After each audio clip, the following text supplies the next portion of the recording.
The offense is Section 65 of the Nigerian Immigration Act.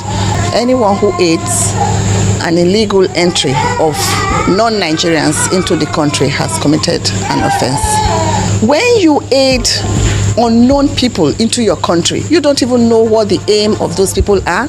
It is a big risk. They claim they have opened a case against us as Operation Dudula. I haven't received anything from the law enforcers, and I would not like us to talk about it because it's with the legals now. Let's leave it to that.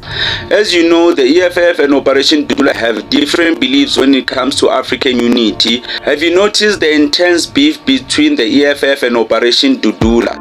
Hello and welcome to the channel. Let's take a look at all the organizations that are pushing Put South Africa First initiatives. We've seen that Victoria, Operation Dudula, and there are lots of them, guys, that have joined in, and even Umkhonto weSizwe's Labour Desk are doing excellent work around KZN and around the country. Now, the issue is the EFF. They have made it their mission to make a grandstand wherever. Turns out that the law is for South Africans. It also calls that people who aid and abet illegal immigrants could find themselves in jail. This is a additional discovery as people start examining the constitution in order to find out how is it that a constitution of a country can be against its own people and its own territory. Let's take a look at what Nigeria also had to say about illegal immigrants. So why are some South Africans ignorant of the fact that it is not only South Africa that has a border, and they are there in every other country? But let's take a look at the sentiment around this. What are your thoughts on these? And let's take a look. Please give this video a thumbs up as we do that. Yeah, guys, schedule our Operation Dudula itlaba elikai what time? It's one because I really want to meet them with my squad, a creator squad, guys. If you are interested, DM me, and I'm looking for this following people. Coming strong at number 1, Mozambicans. I want Mozambicans in my squad. Yeah, singwana sa tenga sna 12 years was born or set sitile yer wa wona re la go shuba la asire 18 twara 6 edi samenta ka le hetla le 1. Number 2, Zimbabwe. Especially those short ones. Those ones, the muscles are ngare, I don't know, like yo. Give serious.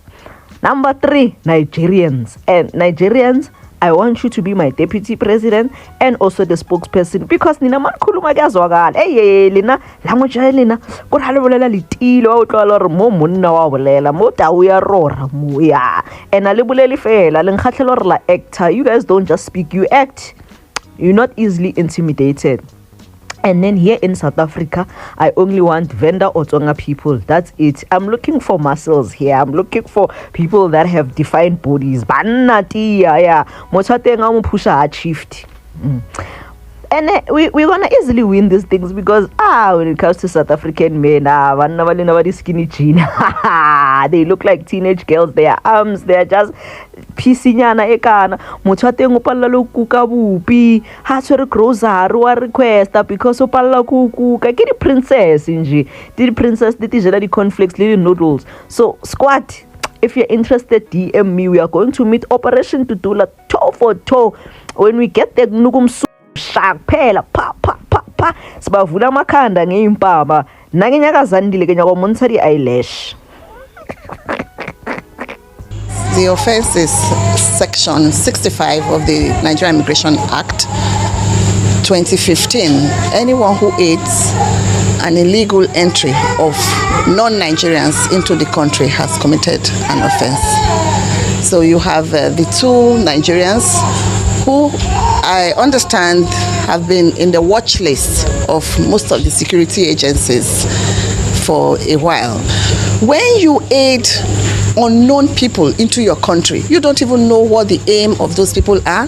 It is a big risk to himself, to people that live around him. So they are actually, it is actually called security threat. So that is why we are here to to let you know that we will not condone any form of illegal entry into the country. What does the EFF say about foreigners? Land ownership. No foreigner will own land in this country. They can only lease a land through the state. Employment and economic activity. Job priorities will be given to citizens. There will be no illegal foreigners working for commercial shops such as Take a Lot and Pick and Pay and Spa and all of that. In all other sectors as well. You shall not have business in this country. If you do have a business as a foreigner, you will follow the strict business regulations of South Africa. Health and education. You will have limited access. The rest shall be covered by your insurance. Citizenship and rights. All foreigners are subjected to immigration laws and they all have limited opportunities. State-led government by the EFF will ensure fairness, will ensure lawness, will promote and uplift a black person. If you do not want that, then it's a you problem. Mina, I was in Zimbabwe. I started in Zimbabwe.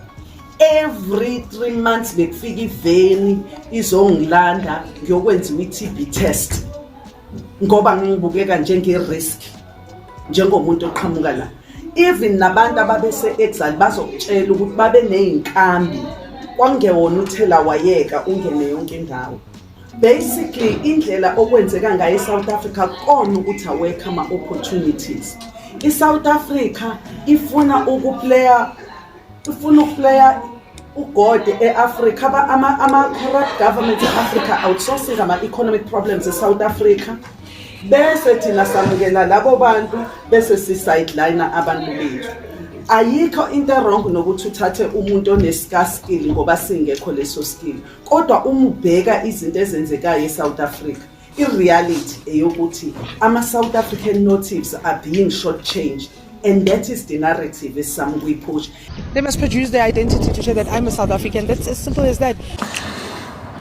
It's astonishing to me how George Orwell managed to capture this human behavior.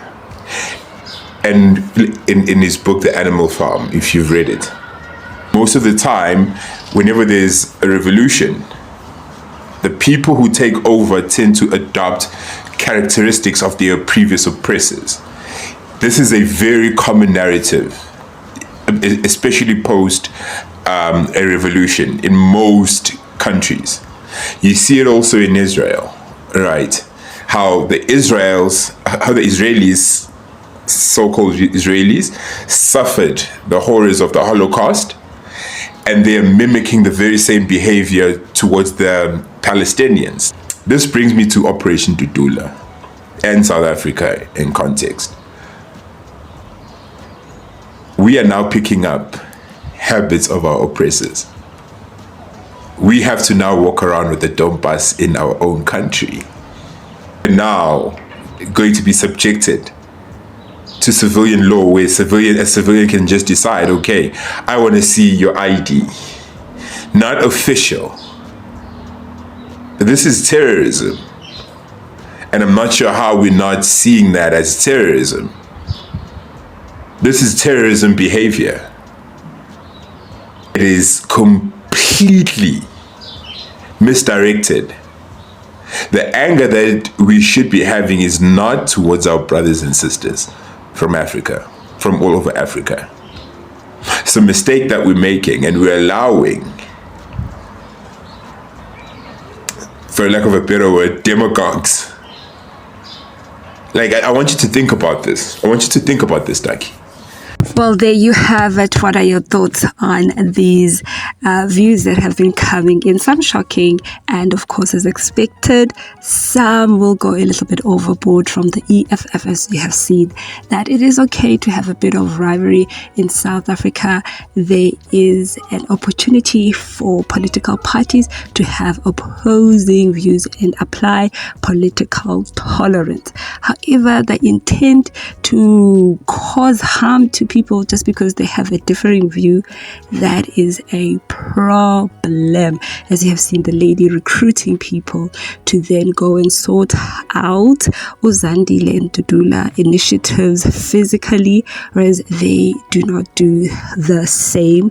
What Operation Dudula is doing is just pointing to a gap that the police and other enforcement agencies are lacking in. Now, the issue about access to healthcare and schools, it is clear that anybody who gives access to illegal immigrants is aiding and abetting, and indeed the South African law should take place.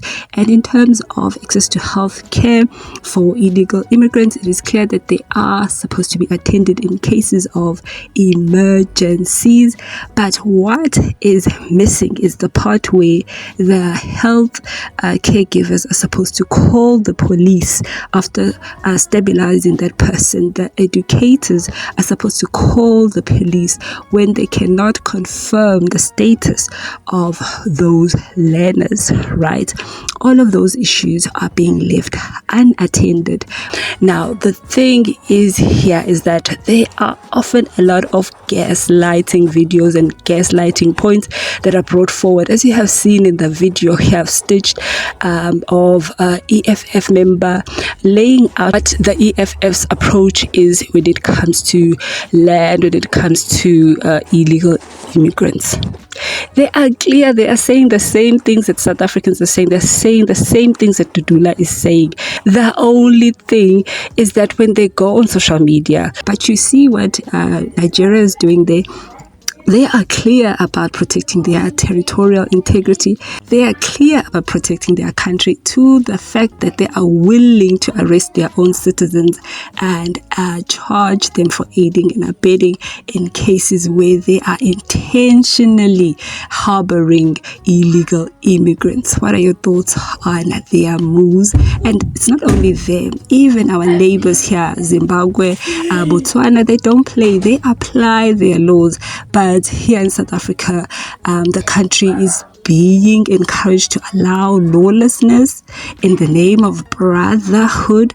How is it that a person you call a brother is willing to dishonor your laws, is willing to dishonor your country, right? So South Africans, wake up. Other countries are taking care of their territory, but the thing that they are falling short in is maintaining their citizens. And by allowing open gates, open borders in South Africa for illegal immigrants to come and access certain services without being traced, it means that we are scapegoating those governments from doing their job. So when will the Zimbabwean government beef up their healthcare if South Africa continues to carry their burden for more than 20 years? We can understand the first 10 years the sanctions were heavy on them. However, the sanctions have been lifted, and if it wasn't for the pressure of operations such as Dudula, they were not going to see the need to do better. This is the gentleman at the end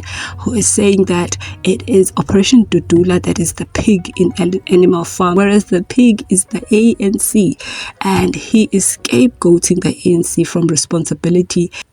Guys, but in terms of the cases we have heard, it is there, so we'll just have to wait and see the outcome. But let me know what your thoughts are, and how can South Africa and the rest of Africa rise if we continue to run away from our issues in each country, and if we continue to point fingers at each other. Right now they are making jokes that there is no African state that is functioning. Is this the type of legacy as a generation we want to leave behind by allowing South Africa to collapse as well? No. Let me know what your thoughts are down below. Let these leaders be held accountable.